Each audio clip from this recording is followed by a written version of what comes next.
What if I told you that the songs on this list didn't just top the charts, they started wars, ended friendships, made millionaires out of kids from the hood, and literally changed the way America talks, dresses,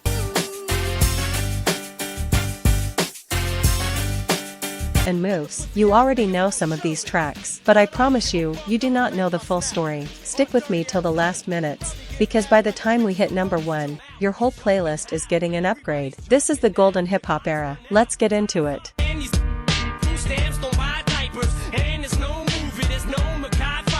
Number 10, The Breaks by Kurtis Blow. We're starting at number 10 and we're going all the way back to 1980. Now listen. Before Drake had 8 billion streams, before Jay-Z owned a sports team, before rap was even taken seriously as music, there was a 20-year-old kid from Harlem named Kurtis Walker, stage name Kurtis Blow, who walked into a record label and said, "I'm a rapper, sign me." They laughed at him. She runs off with him to Japan. But here's what's crazy. Kurtis Blow became the first rapper ever signed to a major label, Mercury Records, in 1979. And then in 1980, he dropped The Breaks, and it became the first rap single to go gold. At a time when radio DJs were literally throwing rap records in the trash, the song talks about life's hard knocks, losing your job, your girl leaving, your car breaking down, real everyday stuff, and people felt it. Why? Because in 1980, America was in a recession, unemployment was high, people were struggling. Kurtis Blow basically gave the streets a theme song. And yesterday you lost your job.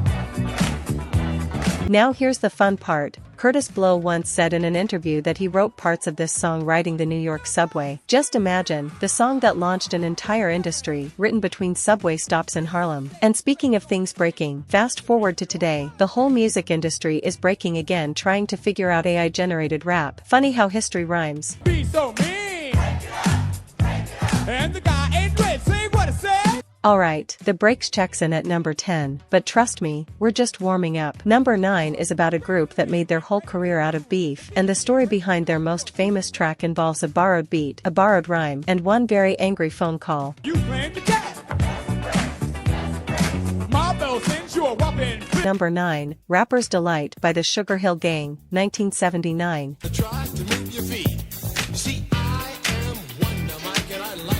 Now technically this dropped in 1979, right on the edge of our era, but the impact was felt so hard through the 80s, we had to include it.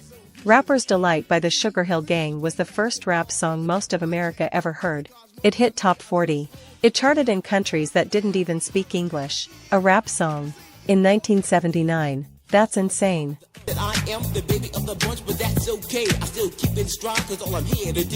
But here's the story nobody talks about at the dinner table. Wonder Mike, one of the MCs, was literally working as a pizza delivery guy when Sylvia Robinson, the founder of Sugarhill Records, heard him freestyling and said, "You, studio, now." He quit his pizza job that same day.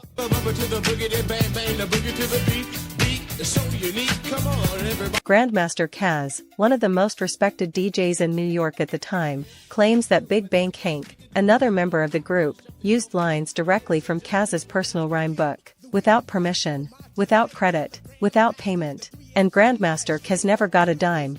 That story still hurts people in the hip-hop community to this day.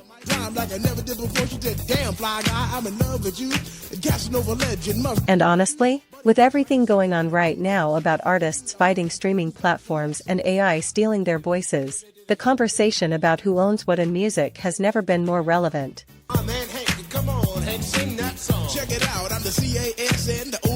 Rapper's Delight, number 9. 14 minutes of pure history. But if you think that beef was something, number 8 is about a group from Compton that made the FBI, yes, the FBI, write them an actual letter telling them to stop rapping. Well, my name is known all over the world by all the foxy ladies and the pretty girls. Number 8, Straight Outta Compton by N.W.A, 1988. Straight outta Compton, crazy motherfucker named Ice Cube, from the gang called niggas with attitude. 1988, Ronald Reagan is president. The war on drugs is in full swing. And 5 young men from Compton, California walk into a studio with basically no budget and record an album that the United States government considered a threat to national security. What's up? Tell them where you from. Straight Outta Compton, another crazy ass nigga. I am not exaggerating. The FBI's assistant director actually sent a letter to Priority Records, N.W.A.'s label, expressing concern about cop killer sentiments in their music. A federal agency, writing letters about a rap group. You know you've made it when the government is scared of your mixtape. I see a motherfucking cop, I don't dodge him, but I'm smart, lay low, breathe a while. Now here's what people forget about N.W.A. These weren't just angry guys with a microphone. Dr. Dre was a trained DJ who understood music theory. Ice Cube wrote most of the album's lyrics, and he was only 17 years old. 17, writing lines that shook a nation. Meanwhile, most 17-year-olds today are on TikTok lip-syncing to someone else's song. And the drama behind the group? Ice Cube left N.W.A. in 1989 over a money dispute, said the group's manager Jerry Heller wasn't paying him fairly. He walked out, went solo, and came back with No Vaseline, one of the most brutal diss tracks in hip-hop history aimed directly at his former brothers.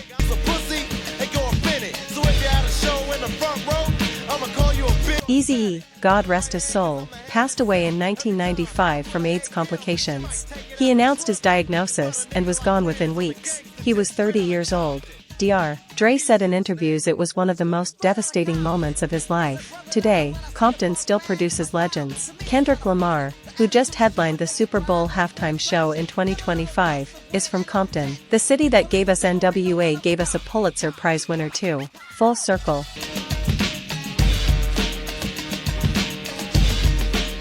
Straight Outta Compton, number 8.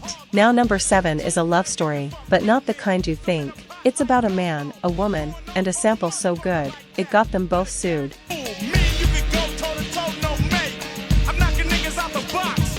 Number 7, I'll Be Missing You, by Puff Daddy Foot Faith Evans, 1997.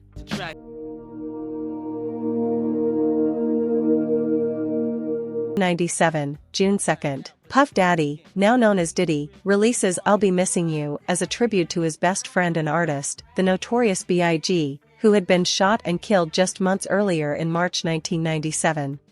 Memories give me the strength I need to proceed, strength I need to believe. The song samples Every Breath You Take by The Police. And it hits number 1 in 11 countries simultaneously. It stays at number 1 on the Billboard Hot 100 for 11 consecutive weeks. 11 weeks. That record held for years. Faith Evans, Biggie's widow, recorded her parts through tears in the studio. She said in interviews she could barely get through the session. Now here's what's wild, Sting, who wrote Every Breath You Take, has said that song earns him roughly $2,000 a day in royalties to this day. And I'll Be Missing You made that number go even higher.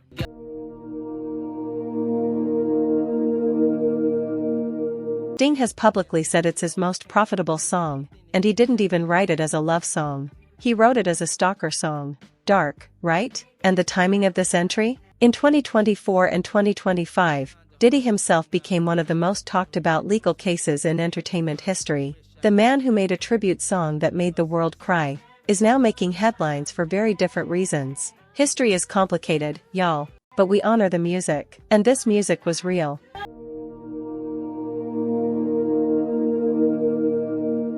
Right, we're at the halfway point. Number 6 is the song that made suburban white kids in Ohio feel like they were on a corner in Brooklyn, and it sparked a whole debate about who hip-hop really belonged.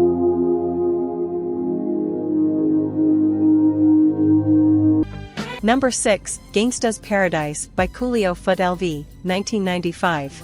And realize there's nothing left, 'cause I've been blasting and laughing so long that 1995, Coolio drops Gangsta's Paradise for the Dangerous Minds soundtrack, a movie about a white teacher in an inner-city school. And the song outsells the movie. It becomes the best-selling single of 1995, the entire year, over every genre. Coolio was 32 years old when he recorded it. He'd been trying to make it in rap for over a decade. He had a crack addiction in his past. He'd been on food stamps. And then, one song, one moment, the whole world knew his name. He sampled Stevie Wonder's Pastime Paradise, and Stevie gave his blessing. He said the song had a message worth hearing.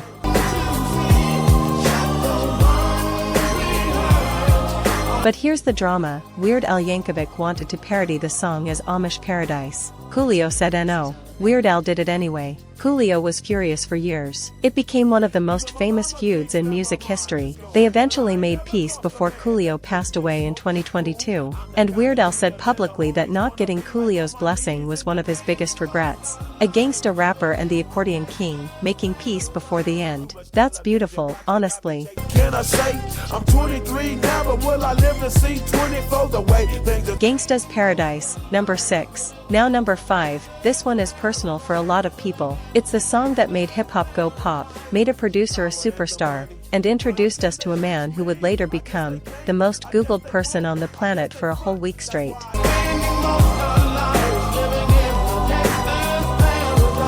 Number 5, Lose Yourself by Eminem, 2002. Just let it slip. Yo. His palms are sweaty, knees. Okay, Lose Yourself technically dropped in 2002, but Eminem's roots, My Name Is, the Slim Shady LP, the Marshall Mathers LP, those are all late 90s.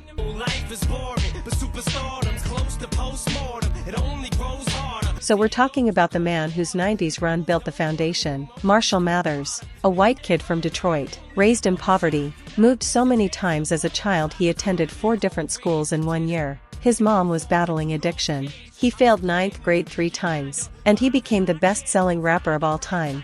Dr. Dre, who we mentioned earlier from N.W.A, discovered Eminem after hearing a demo tape. He didn't even know M was white until they met. Dre said, quote, "I don't care if you're purple. If you can rap like that, I want to sign you."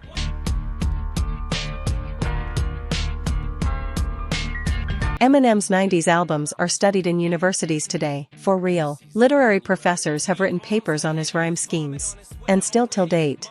M is still dropping albums, still charting, still relevant. At 52 years old, in a genre that worships youth. That's legacy.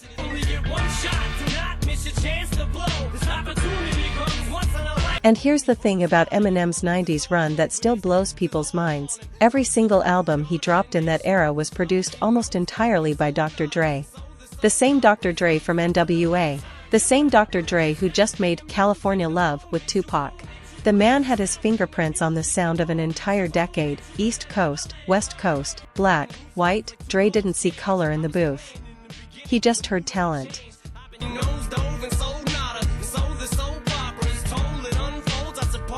Eminem's The Slim Shady LP in 1999 sold 283,000 copies in its first week, for a debut album. From a white rapper nobody outside of Detroit had heard of. That number shocked the entire industry. And the controversy? Oh, the controversy followed him everywhere. Parents groups, politicians. Tipper Gore, who had already fought to put warning labels on rap albums in the 80s, came back out specifically because of Eminem. He was called dangerous, corrupting, a menace.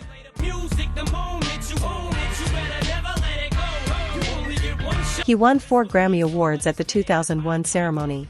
Performed live with Elton John, one of the most respected artists in music history, to silence the critics.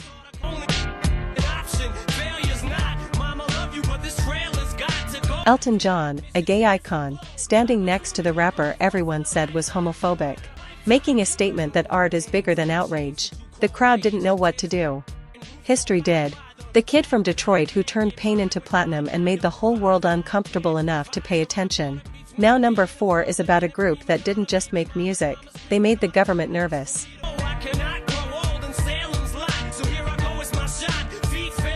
Number 4, Fight the Power by Public Enemy, 1989.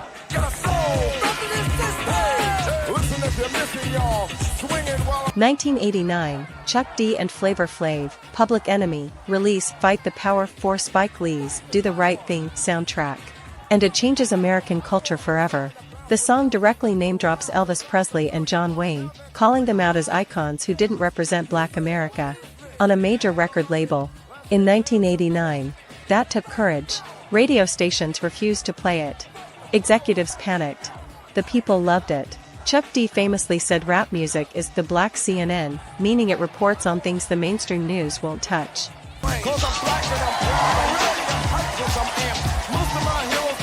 Fight the Power was the headline story. Flavor Flav, with his giant clock necklace and hype man energy, seems like pure comedy. But that man studied classical piano.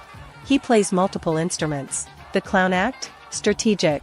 Pure genius marketing before anyone called it personal branding.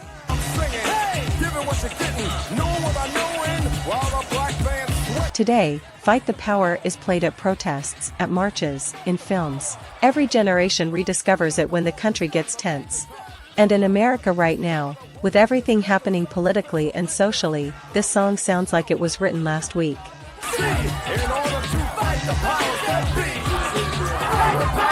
Now, top 3. We are in the elite. Number 3 is the song that came out of the most famous rivalry in hip-hop history. A rivalry so intense, it ended in 2 unsolved murders that investigators are still working on today.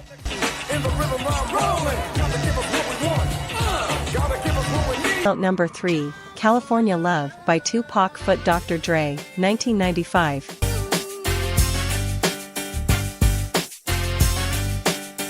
(1995), Tupac Amaru Shakur gets out of prison, where he served 8 months on assault charges, and signs to Death Row Records. Within days, he's in the studio with Dr. Dre, and they make California Love. The video alone cost over $1 million. It was directed like a movie. Mad Max meets the hood. It looked like nothing hip-hop had ever seen.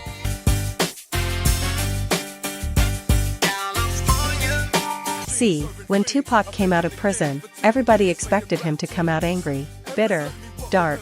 The whole world was watching to see what a man who'd been shot 5 times and locked up would say on a record. He came out and made a party song. Not just any party song, the biggest, most cinematic, most unapologetically joyful West Coast anthem ever recorded. Like he was telling the whole world, you tried to break me and I came back dancing.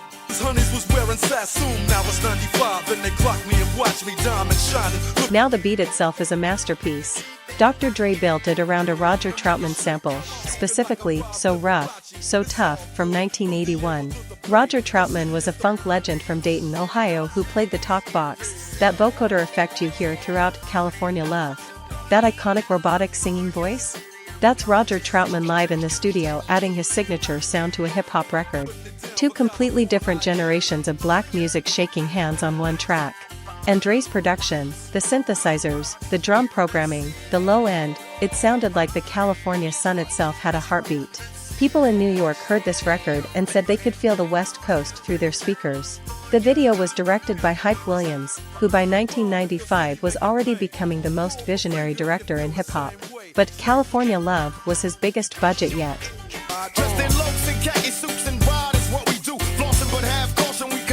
The Mad Max concept, armored vehicles, desert wasteland, fire, gladiator fights, was completely unheard of for a rap video at that time. MTV was used to seeing rap videos shot on street corners or in clubs. This looked like a summer blockbuster. It cost over $1 million and it showed every single cent. When the video premiered on MTV, people called the channel just to ask when it was playing next. Not to request it, just to know when to sit in front of the TV again. And the chemistry between Tupac and Dr. Dre on this record is something that can never be manufactured. Dre had just left N.W.A drama behind him. Tupac had just survived things most people don't survive. 2 men who had been through real fire. You can hear it in the confidence of every single bar.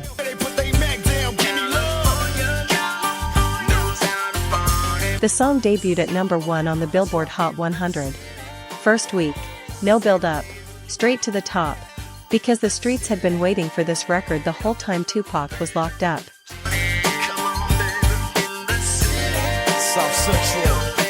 And here's the fun fact nobody brings up at the barbershop. California Love was originally recorded as a Dr. Dre solo track. Tupac was added after Dre heard him freestyling in the Death Row studio and said, "This needs Pac on it." The original version with just Dre exists.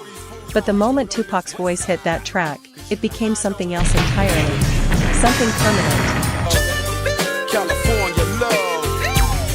Yeah. In 2025, 30 years later, California Love still gets played at every stadium, every party, every pregame in California. The Golden State Warriors play it. The Rams play it. College campuses play it. It became the unofficial anthem of an entire state. California didn't just love the song loved California back. That is California Love.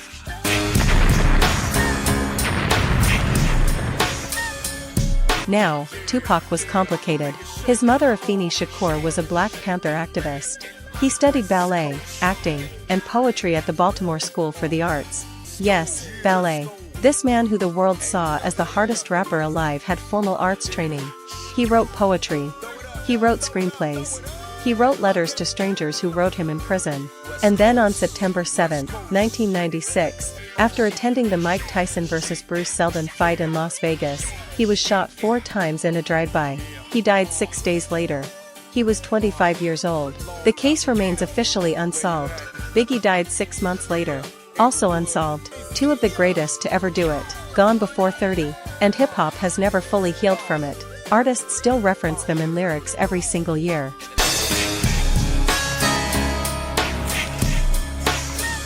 Now, number 2. This one didn't come from sunshine and celebrations. It came from the darkest, most broken corner of New York City at its most desperate hour. And the man who made it almost refused to record it, because he thought the truth was too heavy for people to carry. He was wrong. The truth was exactly what people needed.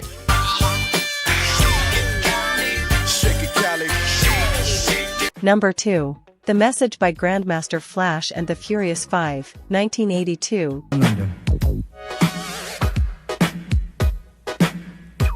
Let me paint you a picture of what New York looked like in 1982, because you need to feel this to understand why this song matters. The South Bronx had the highest arson rate of any neighborhood in the entire United States. Landlords were literally burning down their own buildings to collect insurance money. Whole city blocks looked like Beirut. Tens of thousands of people displaced. The city's murder rate was climbing toward 2,000 a year. Crack cocaine hadn't even fully arrived yet. That nightmare was still coming. And all the kids smoke reefer. I think it'd be cheaper if I just got a job, learn to be a street sweeper. Times Square was not a tourist destination. It was a dangerous, desperate strip of crime and poverty. The subway was covered floor to ceiling in graffiti and widely considered one of the most dangerous places in the city. Middle-class families were fleeing to the suburbs as fast as they could afford to. New York City was dying. And into that environment, Joseph Sadler, known to the world as Grandmaster Flash, was building something extraordinary. Push me, 'cause I'm close to the edge. Flash grew up in the Bronx. His father was a strict disciplinarian who loved jazz records. As a child, Flash would sneak into his father's record collection and study the grooves. Not listen to them, study them. How the needle moved. How the sound changed with pressure. His father beat him for touching those records. Flash became one of the greatest DJs who ever lived. He invented, and I use that word carefully and correctly, he invented the technique called the quick mix theory. The ability to extend the instrumental break of a record by switching between 2 copies of the same record perfectly. Got so did it. She had to get a pitch, she couldn't make it on her own. Don't push me. He performed his first DJ set at a park jam in 1975. People thought he was crazy, moving records back and forth under the needle. They'd never seen anything like it. Within 2 years he was the most in-demand DJ in New York. But the message, that came from a different place entirely. It's crazy after dark. Keep my hand on my gun, 'cause they got me on the run. I feel like an outlaw. The song was primarily written by Mel, born Melvin Glover, one of the MCs in the Furious 5. And Mel did not want to record it. He said in multiple interviews that he thought the song was too dark, too bleak, too honest. He worried audiences would reject it, that they came to hip-hop parties to escape the pain of their lives, not to have it reflected back at them. Sugarhill Records founder Sylvia Robinson insisted. She heard the demo and said this song has to exist. She pushed until Mel agreed. And what Mel then wrote, once he committed, was nothing short of literature. The opening verse describes a broken glass in a hallway, a child's first lesson in navigating danger, a homeless woman sleeping on a dirty mattress, a junkie scratching in the park. These weren't metaphors. These were things Mel saw every day walking through his neighborhood. And then the chorus, "Don't push me 'cause I'm close to the edge, I'm trying not to lose my head." That line hit people like a fist. Because in 1982, everyone in those neighborhoods felt close to the edge. And no one had ever said it out loud on a record before. Not like that. Not with that kind of raw, unfiltered honesty. It's like a jungle sometimes. It makes me wonder how I keep from going under. Grandmaster Flash himself has said in interviews he was hesitant about the song too. The group was known for party records, freedom, birthday party, fun music, crowd music. This was something completely different. He worried it would confuse their audience. It didn't confuse anyone. It connected with everyone. One great big alleyway, you'll admire all the number book takers, thugs, pimps, and The message was released in July 1982. Within weeks it was being played not just in New York but across the country. Then across the world. Rock critics, who at that point largely dismissed rap as a fad, stopped and paid attention. Rolling Stone reviewed it seriously. The Village Voice called it one of the most important American songs ever recorded. A rap song. Being called one of the most important American songs ever. tango, skip the life and tango, a zircon prince to seem to lost her senses down at the beach. Now, here's where the story gets complicated. And real history requires telling the complicated parts. The relationship between Grandmaster Flash and Sugarhill Records, specifically Sylvia Robinson, became deeply troubled over money. Flash and the Furious Five have said publicly that they were not paid fairly for their records. That the contracts they signed were exploitative. That Sugarhill kept the lion's share of the earnings while the artists who created the music struggled financially. This was not unusual in the music industry, especially for black artists in that era. Which is in the big money makers, driving big cars, spending 20s and 10s, and you wanna grow up to. The history of American music is full of these stories. Artists creating culture-defining work and watching others profit from it. Flash spent years in legal battles over his royalties and legacy. He's spoken about it in documentaries with a combination of pride for the music and pain for how it was handled. And yet, despite all of that, the music endured. Because the music was true. In 1988, The Message was one of the first recordings inducted into the Grammy Hall of Fame. In 2002, it was added to the Library of Congress National Recording Registry, preserved permanently as a culturally, historically, and artistically significant piece of American heritage. A rap record, preserved by the United States government as national heritage. The same government that was sending letters to N.W.A. telling them to stop rapping. America contains multitudes. And Grandmaster Flash himself, the man who invented the foundation of DJ culture in a Bronx bedroom, was inducted into the Rock and Roll Hall of Fame in 2007. If you watch it too much, it's just not healthy. All my children in the daytime, Dallas at night. Now, we are at number 1, and I've been building to this all video, because Run-DMC's story doesn't just top this list, it completes it. Everything we've talked about tonight, the pain, the walls, the fights, the survival, Run-DMC put it all together and handed it to the world with a drum machine and a Shelto sneaker. Number 1 is next. And trust me, you already know the name. But you don't know the full story.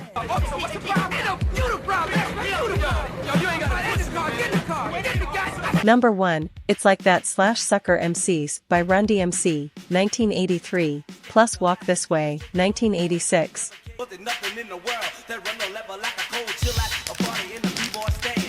Run-DMC, Joseph Simmons, Daryl McDaniels, Jam Master Jay, 3 kids from Hollis, Queens. In 1983 they release It's Like That, with N.O. melody, N.O. singing, just a drum machine and 2 MCs spitting truth over it. Radio programmers said it would never work. It went to number 1. Then in 1986 they collaborate with Aerosmith, a rock band, on Walk This Way. And they don't just cover it, they reinvent it.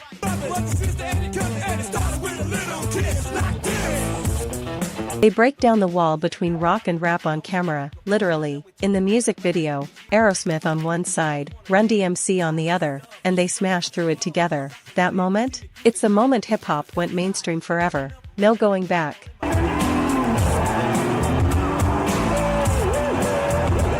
Run-DMC were the first rappers on the cover of Rolling Stone. First rappers to go platinum. First rappers to get a major sneaker deal, Adidas, without a formal contract in place.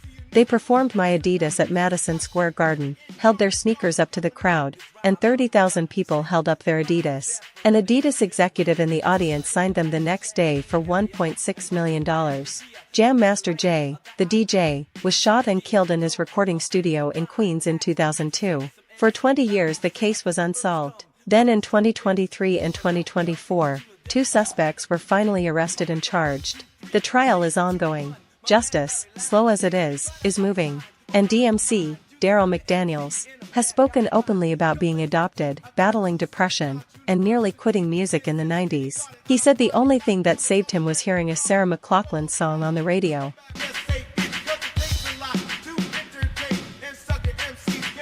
A hip-hop legend.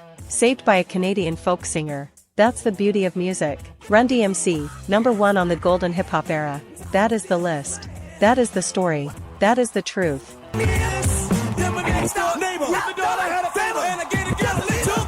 His family sat in that courtroom and faced the people accused of taking him. After 21 years. Justice is slow. But it came. And that is why Run-DMC sits at #1 on the golden hip-hop era. Not just because of the records. Not just because of the sneaker deal or the magazine covers or the Rock and Roll Hall of Fame induction in 2009. But because of what they represent, 3 kids from Queens who refused to be kept out. Who broke down every wall put in front of them. Who made the whole world move to a drum machine with no apology.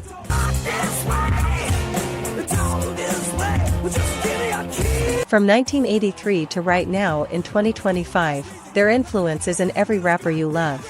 Every producer grinding in a bedroom studio.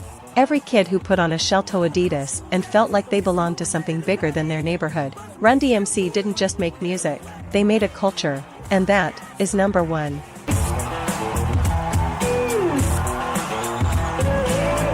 And there you have it, the top 10 golden hip-hop era records that didn't just make history, they are history. From Kurtis Blow riding the subway to Run-DMC breaking down walls, every single one of these artists started with nothing and changed everything.